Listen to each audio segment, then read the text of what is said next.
Ever After High's epic winter is just complete utter trash. The main character sucks, the storyline sucks, everything about it is just complete dumpster fire garbage. Hey guys, I'm Lila, I cover your favorite animated films and TV shows, and today I'm talking about the 2016 Ever After High special, Epic Winter, and discussing why this movie is a complete disaster, and also reviewing the movie as a whole and my thoughts on it, and boy do I have some thoughts. But before we get into that, I actually made a Twitter, so if you guys want to stay updated, make sure to go follow that. I'll basically be asking you guys questions of what type of content you guys want to see. The link is in the description. Also, we reached 100 subscribers, which is really cool, and I know that doesn't really seem like a lot to some people, but I think it's really awesome that many people actually want to watch my content, so thank you guys so much. I really appreciate it. But getting into this movie, I did it. I chained myself to a chair and forced myself to watch this atrocity of a movie. But luckily for you guys, you don't have to rewatch it. So here's a quick little summary of what happens in the movie. So we start off with Crystal and her parents playing some ice hockey, and I am already annoyed. A whole 2 minutes in.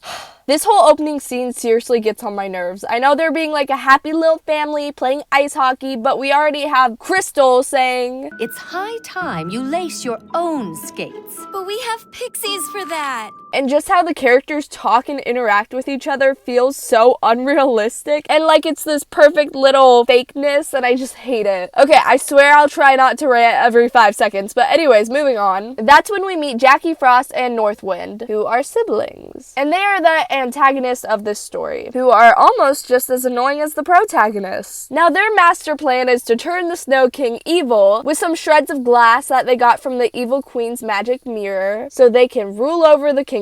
So after her family gets cursed, Crystal doesn't think there's anything too out of the ordinary with her dad literally freezing her mom, and decides to just up and leave and go to Ever After High because they're nice there. So then we cut to Ever After High, and Fable basically has to be punished for the events of the last movie, you know, the actual good one. So she's sent to clean the whole entire school, and we get tuned into what's going on with Apple and Daring after his kiss didn't work, and it's basically just pretty awkward between them. So Crystal arrives at Ever After High, and everyone's so happy to see her, but I feel betrayed. Ashlyn and Briar pick a side, it's either me or her, but she ends up telling them that her dad hasn't been himself lately. But like, come on, he was literally mean to her for one conversation, and then she decided to literally dip. Like, what do you mean lately? You guys were literally having a normal conversation, then he turned evil. So then we cut to Daring Charming moping around because he doesn't know what he's supposed to do now that he isn't Apple's Prince Charming. Then that's when we meet Rosabella, the daughter of Belle from Beauty and the Beast. And she basically tells him that he doesn't act very much like a prince. Then we cut back to Crystal and her friends, and at this point, they think that Crystal's dad is cursed, but to verify it, they need to bring him to Ever After High. So they set up a career day where all the parents are invited, and the Snow King runs into Daring Charming outside. And you know, Daring's just being his usual lovely self, and gets cursed. There we go. Oh, you're still here. But during career day, the Snow King does a little speech that ends up with him putting a huge snowstorm curse on Ever After High. And after that whole debacle, they figure out that a piece of the evil queen's mirror is in his eye, causing him to only see evil. Meanwhile, Daring is literally turning into a beast. No one wants to be a beast! My dad is a beast. Surprise, surprise. So then Crystal and her friends go to find the Scroll of Magic that tells them they need to find these 4 roses all located in different castles if she wants to cure her parents. So the people who tag along include Crystal, obviously, Ashlyn, Briar, Goldilocks, Rosabella, Daring, and Fable. And of course, they have a quick outfit change for merchandise. But oh my god, I am obsessed with Ashlyn's outfit. This girl always has the best fits, I swear. And Briar is looking pretty good too, I'm not gonna lie. But the antagonists, Jackie Frost and Northwind, end up following them to all these castles, trying trying to stop them. And when they were on their way to Cinderella's castle, Jackie and North Wind tricked them and trapped them. And at the same time, they exposed themselves by saying that they were the ones who put the curse on her dad. Eventually, Crystal and her friends escape, and they end up at Cinderella's castle getting their second rose. But I have to say, I absolutely love the idea that Cinderella's stairs is now like an escalator because she doesn't want to lose any more shoes. I thought that was a really cute touch. In the next castle they have to go to is Sleeping Beauty's, that is now completely covered in thorns. But they end up getting that rose, but Jackie and North Wind come back and cover the whole room in sleeping dust from Sleeping Beauty's story, knocking everyone out. But Crystal miraculously wakes up because of a vision she had, which had the absolute cutest scene of Darling and Rosebella. Oh my gosh. And then they all finally storm the ice castle to get the final rose that they need. And obviously it was very easy to get past Northwind. So then Crystal tries to bargain with Jackie to give her the winter staff, but she just ends up turning into a giant. Crystal ends up saving the day and defending her parents. Surprise, surprise, Crystal and her friends win, and they all live happily ever after, except for me. I don't live happily ever after because I had to sit through this whole movie and pay attention to everything that was happening. Now, usually when I'm rewatching Ever After High on Netflix, I conveniently skip over this season. But honestly, I feel like I would somewhat enjoy this movie if all of the parts with Crystal were edited out. Too bad she's the protagonist. But let's go deeper into the characters. Now, here is my issue with Crystal.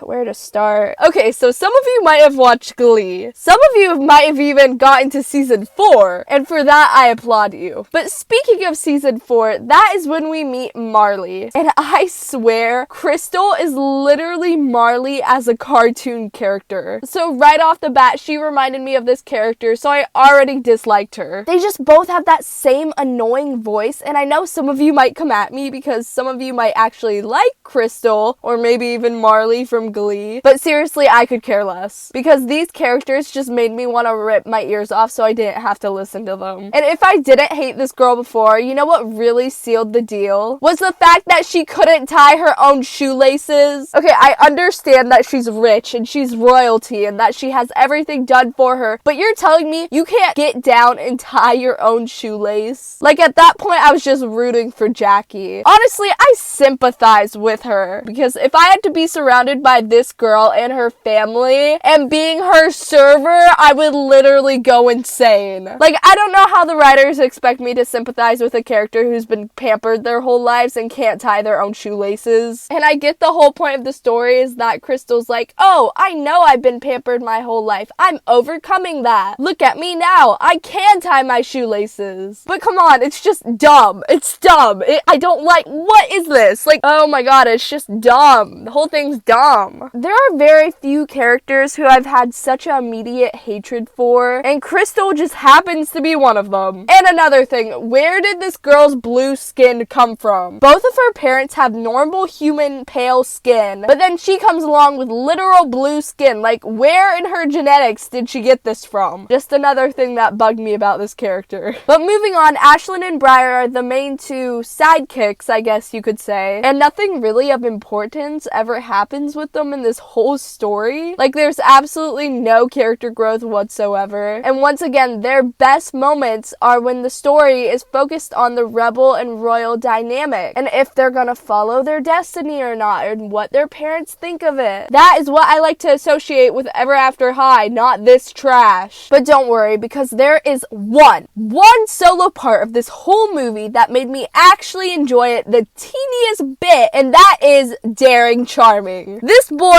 really came through, because honestly, he is the only reason I could sit through this whole movie. Daring is everything I love about Ever After High, and look at what his destiny ended up being. I really enjoyed his storyline throughout this whole movie, but I wish there was like an episode that focused on just him, because I would much rather watch an episode of just Daring than a movie including Crystal. And I remember after I watched Dragon Games, I really had no idea where they were gonna go with Daring's storyline after he failed to wake up Apple. But I absolutely love the idea of him being the Beast from Beauty and the Beast, because it just fits him so perfectly. And not to mention Rosebella is actually super likable and really sweet, and her and Daring are great foils for one another. I would say that their whole relationship is definitely the best part of the movie. It was really cute seeing them basically basically play out Belle's story except with a little twist. I also love when Daring willingly offers to take Fabelle's place to serve 200 years of work, because that is definitely not something he would normally do. And it's nice to see him finally earn his right to be called a prince again. And I loved when he turned back into a human. Oh, they're so cute. Look at them. Now, Fabelle does have a little side plot with her and some mob fairies, which is actually kind of funny. But I didn't feel like it was important enough to include in the summary. But do you want to know what the real travesty of this all is? It's that we only got to see 2 seconds of Apple and Raven. Like, that's absolutely tragic. I said it once, I'll say it again. I like when Ever After High focuses on the royal and rebel dynamic, particularly whenever we have a story about Apple and Raven, because I know they're going to focus in on it because that's their whole dynamic. And if you guys want to hear me go more into detail about Apple and Raven, make sure to check out my other video about Ever After High, talking about the series as a whole. I'm going to quickly, and I mean quickly, touch upon these villains, if you can call them that. Jackie and Northwind are both annoying, and I know I said earlier that I sympathize with them. I still don't like them either. Honestly, they belong with Crystal because they all got that annoying vibe going on. Now, at this point, some of you might be thinking that I just don't like happy characters and good family dynamics. I just don't like it when it feels so disingenuous, and for some reason, these characters just feel so fake to me. But the only redeeming quality of this whole movie is the animation. Just like all the other Ever After High episodes, it is so beautiful. Honestly, it's a shame that such beautiful animation had to be wasted on a character like Crystal Winter, but it is really gorgeous though, and I love how the North Pole looks, and I love the outfits, even if they're just for merchandise. I don't really care because the girls look gorgeous. But overall, I think that Epic Winter was released about at the time when Mattel kind of gave up on Ever After High. Epic Winter is Ever After High's last movie, which is sad because they ended on such a low note. And honestly, I feel like Mattel just wanted to ride the Frozen success train wave, so they made a season about the Ice Queen, which is conveniently right when Frozen was crazy successful. Even if you look at the dolls at this time, they were not the same quality as they had been before. They're very cheap and not as articulated, which is sad because they're really pretty dolls. But you can tell that Mattel definitely wasn't putting their 100% into it, and they could have put a lot more love into this project. But anyways, guys, thank you so much for watching, and if you guys want to see more of your favorite animated films and TV shows, make sure to subscribe and like the video. Okay, thanks, bye!